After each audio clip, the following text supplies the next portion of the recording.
कहने लगे कि जब हम जमीन में मलिया मेट हो जाएंगे तो क्या असर नौ पैदा होंगे। हकीकत यह है कि ये लोग अपने परवरदिगार के सामने जाने ही के कायल नहीं।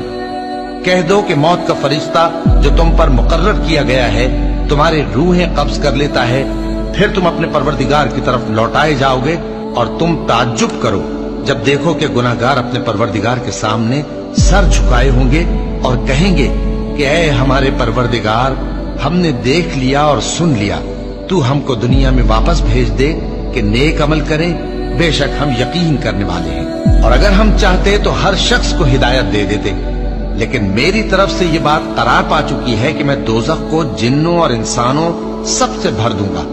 सो अब आग के मजे चखो, इसलिए कि तुमने इस दिन के आने को भुला रखा था।